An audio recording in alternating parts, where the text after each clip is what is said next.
Update. Am I the a-hole for posting a photo of my stepdad walking me down the aisle?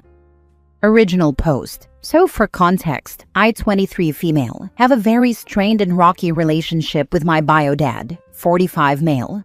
When I was young, he cheated on my mom, 45 female, and basically abandoned me and my little sister Belle, 21 female, for his new wife Amanda, 35 female. My mom remarried to my stepdad Jason, 48 male, when I was 10, 2 years after my dad left, and Jason has been more of a dad to us than my bio dad ever was. Bio dad didn't come to my wedding, so honestly I don't even know why I'm typing this, but here we are. I recently married the love of my life Daniel, 24 male, on August 1st. The day was magical.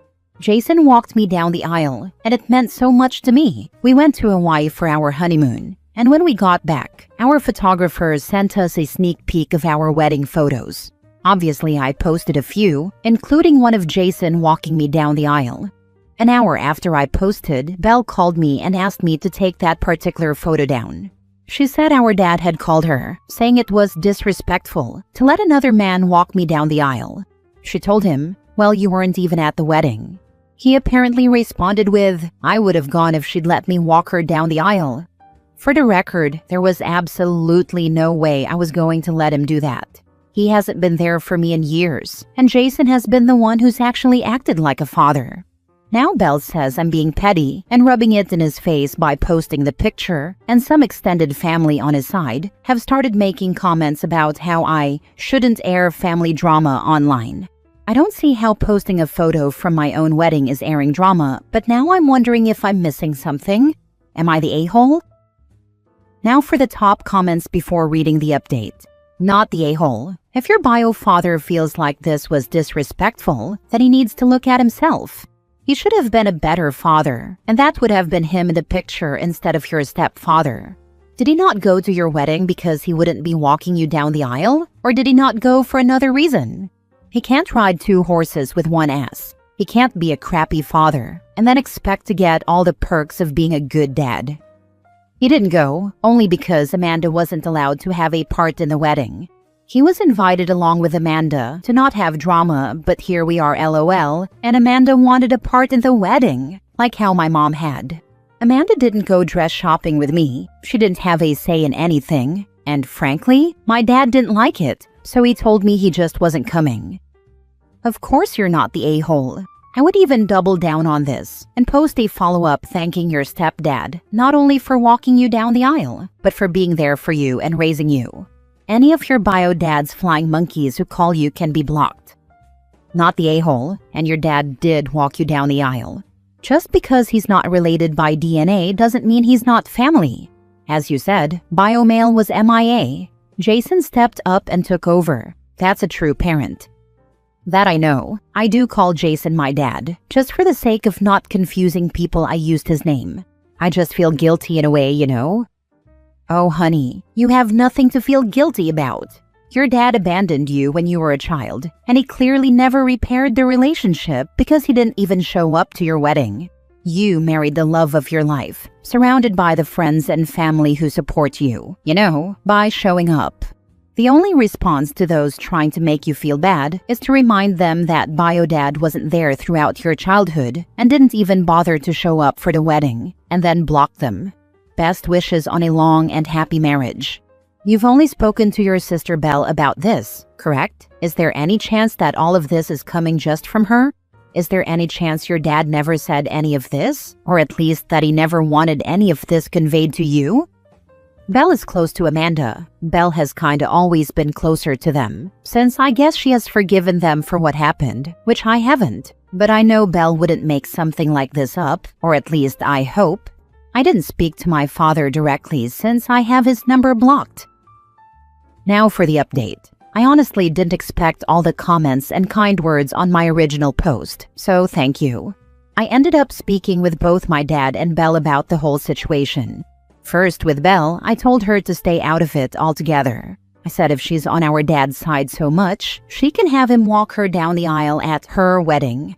I also made it clear that I'm not going to punish her for still talking to him, but I'm also not going to pretend he's been a father to me when he frankly never was. She didn't have much to say after that. Then I called my dad. That conversation went about how you'd expect. He started with, "One day you'll understand," and that I needed to learn respect. I told him cheating wasn't respectful, and neither was abandoning your kids, and that he hasn't been there for me since I was 10. Jason, however, has been there every step of the way, and he is my father to me. That's when my dad hung up on me, LOL. Amanda then made a passive-aggressive Facebook post saying, "No matter things that happened in the past, you'll always be family." I'm about 99% sure that was about me, but I digress. At the end of the day, I'm still not taking the photo down. I don't want to make Jason upset if I do, and he deserves to be celebrated. I'm not letting my bio dad rewrite history just because it makes him uncomfortable. People get so entitled around weddings and babies. I'm proud of you. To be honest, it's telling how those big life events seem to pull hidden entitlement right to the surface. Your choice to keep that photo is really about honoring the person who actually showed up for you. Good for you. You should tell Amanda, no matter the future, once a deadbeat and a cheater, always a deadbeat and a cheater. Stand your ground and keep honoring Jason. Next story. Am I the a-hole for ignoring my ex's request for a sit-down talk between him, his wife, and me? I, 31 female, have 2 kids, 11 and 9, with my ex, 33 male. We were never married and our relationship was never very good. So breaking up wasn't the worst thing that could have happened. For a while, it surprised me that he left first. I always suspected his wife, 32 female, was around before he left me. I know the 2 of them told me they were a couple less than 5 months after we broke up. And in that same conversation, they told me they were a team and that everything going forward had to include her, because the kids would know her as their second mom. They told me to get used to hearing her called mom, because they would not stop it and would actively encourage it. I brought them to court, and the judge added a clause about calling a step-parent or partner mom or dad. This pissed them off, but they still tried to show off what they could do as a couple for the kids, that I couldn't as a single mom. My ex's wife also told me she would be the mother to their other siblings, that she was going to give my ex a bunch of babies, and that this would win the kids over to her even more. She said she would be the preferred mom even if they never got to call her that, or maybe they would, and that my kids would hate me for separating them if I got so jealous. I spent a lot of years documenting and trying to stay calm for the sake of my kids. We used a co-parenting app for communication, and they still sent messages through that about how she'd be favored and things like that. They were scolded a number of times over it. A few years ago, I put my kids in therapy because I knew they picked up on the issues between the adults. My ex's wife never got pregnant. I know I'll sound petty when I say this, but it made me so happy after all the gloating about how the kids would prefer her, because she'd give them a lot more siblings. For a while, I noticed she was looking more and more depressed and desperate when no babies seemed to be born. Around July last year, my ex told me the kids would be with me for longer and that he would work out a makeup schedule later. I found out 6 weeks later that his wife had tried to take her own life and was in the hospital, and that it was triggered by the news she could not have biological children. She and my ex also told people it was made worse by my son not drawing her in a picture of his family that same day at summer camp. I filed with the courts for a temporary change in the custody agreement, and it was granted. She had to complete certain steps before the kids could go back into the house with her. My ex and she were unhappy, but since they used my kids as an excuse, I did not want to take any chances with them. She completed all the steps, and custody was returned to 50-50 in February of this year. Back in June, my ex suggested the 3 of us sit down and talk some things through. I told him anything that needed to be said could be done via the app. He said face-to-face was better, and that they wanted to improve the relationships so that she could be an equal parent and family member to the kids. Both of them started info dumping about her inability to have biological kids and how it hurts her to know the kids don't see her as family. They said they want us to put away the animosity so we can all be present and there for the kids, and that she realizes it won't happen while she hates my guts and wishes I would give the kids to her. I started ignoring the requests after first saying no because I do not think this will be a good idea and I do not trust them. They do not want us to do it over the app. The lucky thing for me is it's all in the app. And there are some concerning comments, like hoping I would let go of the no calling a step-parent or partner mom or dad rule, and things of that nature. When I did not reply and agree to meet up, my ex started saying I was not putting the kids first and that I needed to stop using everything against them in court. Am I the a-hole? Not the a-hole. And if they don't want their actions to come up in court, they should stop doing obnoxious things that an authority figure can see are wrong. I wanted to reply with that, but I have decided not to engage unless it's actually something important to do with the kids. That stops any escalation and shows the court I'm not engaging in petty fighting. This is very smart. Their fertility issues, her depression over it, and her subsequent actions are not your concern. Stay focused on the kids. If anything, she seems unstable and spiraling, and I fear their inability to manipulate you into doing what they want might cause her to lash out, spiral further, or worse. Please watch this situation closely. Having to send your kids into that home with what she has already said and done is quite frightening. I keep a close eye on things, and my kid's therapist does too. We'll know if things start to get worse through them or my ex's sister, who gave me more info last time. My ex doesn't communicate things to me that he should, and he was told he needs to stop withholding relevant information from me. Next story. Am I the a-hole for telling my fiancé to move out after a fight about how she treats me versus her coworkers? I 32 male work from home making over $100,000 a year. My fiancé, 30 female, is a doctor earning around $150,000 to $200,000. We live in my house. Since she's saving for her residency, I've never asked her to pay rent, utilities, or groceries. I handle most household chores because I know her job is demanding. I cook for her, make sure her bed's ready, and basically try to make home a place where she can rest without worrying about money or chores. Recently, I found out she treats her coworkers every single day. She admits she's a people pleaser, so I let it slide at first. But it hit me. If she can be that generous with other people, why does it feel like everything she does for me comes with conditions or strings attached? Example, I asked her to turn off the lights once because our electric bill hit $1,000, about $200 USD. She angrily handed me $40 for electricity, the only time she's ever chipped in for bills, even though I pay about $800 to $1,000 a month. She's complained about the cost of rides from my place to work, but even with that, she saves more living here than renting her own place. One day she had a day off and actually slept well. I asked her to wash the dishes. She got mad and called her mom to join the argument. Something I've told her before is a deal breaker. This wasn't the first time she's dragged her family into our disagreements.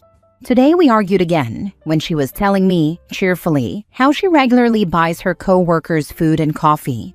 I told her it hurts that she's so generous to them, but keeps score when it comes to me. She tracks everything she gives me, but not what she gives them. In the heat of the moment, I said, if this is how it's going to be, just move out. I know that was harsh, but I'm feeling unappreciated and like we're not really partners. More like I'm a live-in support system while she gives her best to other people. Am I the a-hole for saying that? Or am I just being overly sensitive and not understanding how stressful her job is? Now for the comments. Not the a-hole. She treats you like a doormat. Good thing your spine finally started to grow. The very fact that she goes as far as to call her mother to gang up on you over some dishes is very telling. Are you sure you want to marry into this? Seriously, if she's calling her mom over dishes, imagine future arguments. This is a preview, not a one-off, not the a-hole.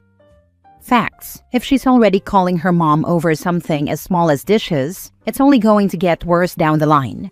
That's not just stress. That's how she handles conflict, and it's not healthy.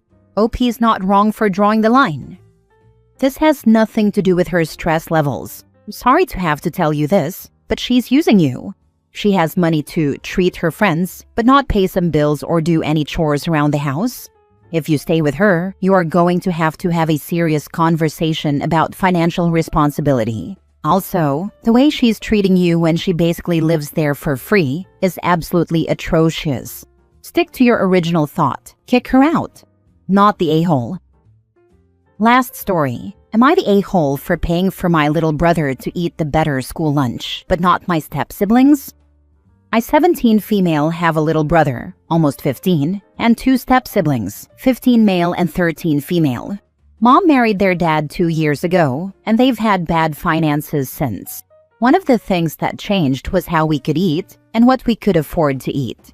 The high school my brother's stepbrother and I attend has 2 separate lunch menus, one for the free school lunch program and another for those who have money in their lunch accounts. I started earning money to pay into mine because the free lunch menu is bad, and when my brother started high school last August, I paid into his account, even though my mom thought he was getting the free lunches like my step-siblings. I wanted him to have the better lunches. My mom and her husband didn't find this out until July, when my stepbrother and stepsister complained about the 2 of us getting the paid lunches. My stepbrother told my stepsister, and she was upset because she's also on her middle school's free lunch program and doesn't like that she can't get the better menu options. My stepbrother said he was stuck with lame crap all year while we got burritos, rice bowls, and all kinds of better stuff. Mom asked me how my brother was getting the paid lunches when he didn't have a job, and I lied and said I didn't know. She said the only way that would be happening is if I was paying, because she certainly couldn't afford that. She asked me how I could justify only buying for him, and I told her he's my little brother, and I'll always look out for him. She asked about my other brother and sister. I told her I don't have another brother or a sister. She said I do, and I said I have a stepbrother and a stepsister, and if she got divorced tomorrow, they would no longer be my stepbrother and stepsister. I told her it's not my job to look out for them.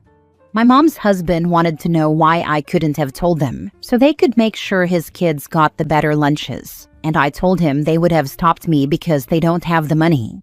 Then he said it was bad enough I was getting them, but at least that was me paying for myself. He said if I pay for one, I should pay for all, and I told him that doesn't work when I'm paying for my sibling, not just anyone.